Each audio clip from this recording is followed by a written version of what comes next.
So after waiting around all day, Garo Vanishing line has finally been released. This is the third anime series in the past few years of the Garo name brand. And if you have no idea what Garo is, it's essentially this series that each iteration, each series of Garo has a new character, a new setting, a new focal point, and it's up to these kind of like Makai Knights, which they basically act as these warriors who hunt down these demons that possess people, anyone with deep, dark desires or wishes, or just anything that could corrupt the human consciousness. They pretty much fester into demons that they must hunt, and usually with each Garo, if I'm not mistaken, there's always two knights, kind of like the main one and then his like kind of like rival, or just kind of someone to kind of counter him in some way, which in this Garo, it seems like it's probably going to be the dude who's covering up his face near the end of the episode, but essentially that's Garo in a nutshell. The first Garo series that came out in like 2014, 2015, somewhere around there, I absolutely adored. I thought it was fantastic. The first half was a little shaky, but the second half was fantastic, with the movie being a nice bow to tie up the package. The last Garo that came out last year, I wasn't a huge fan of. I thought it had an interesting presentation, but minus that it didn't have the characters.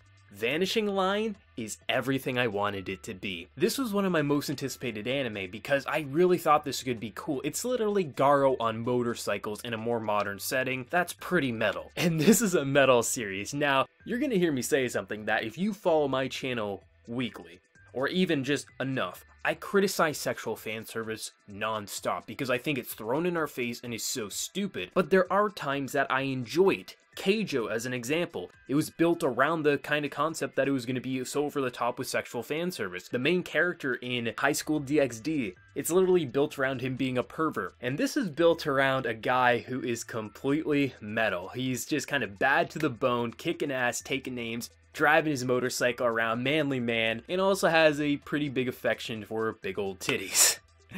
And it's pretty funny. Now, they overemphasize a lot of the boob physics in this, but I just found it funny. I'm gonna be honest. I know it's gonna get some criticisms, but for me, I found it to be funny. But the core content in this episode was amusing. We get introduced to our main Garo, our main lead, which is known as Sword, which is a pretty lame name, but kind of works for the series because it is such an over-exaggerated series. Like, the episode nearly kicks off with him kicking ass, then finding his side bitch, and then essentially taking her for a ride on his motorcycle.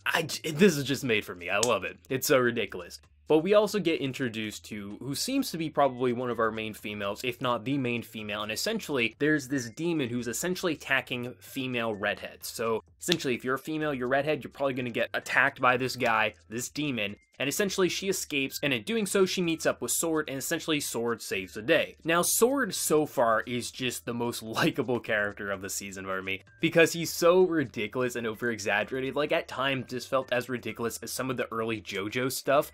And I loved it. The presentation of this with the soundtrack. The soundtrack has this insane guitar riffs going, and sometimes you'll have that little slight piano going, then the electronic. It is so ridiculous that it just works with this, especially with this character design. It's just so ridiculous, I love it. But I really thought, even though, of course, the animation was great, battles were great, the art was great, the sound was great, the voice acting was pretty good, but it wasn't just that. I actually thought the script was pretty interesting. Now, Garo is a series that kind of gets built. It's kind of episodic. It is episodic in some ways. It is kind of like, I feel like the first series was kind of Monster of the Week, and that was an issue at times. But as long as the Monster of the Week is interesting enough, and they do progress Sword and the other characters enough, that's fine, which I thought the second half of the first series of Garo did very, very well, with the first half being a little iffy. And so far, I thought this was an interesting first episode, literally having this savage beast going after redhead females, and I thought just the way his powers or just body was working was like creepy and sick, and I'm very interested to see what this main female is going to have to bring to the table, if she's going to do anything interesting. But I think this did everything that it needed to. I thought this could easily fail because maybe they would try to go too extreme, and they definitely went extreme. Like Garo motorcycles, over the top, just ridiculous manliness, but it was just so perfect. I just loved it. I mean, maybe not everyone's gonna love it as much as me, but this was easily my favorite first episode of the season so far. I loved it. I was a huge fan of the first series of Garo that came out a few years ago,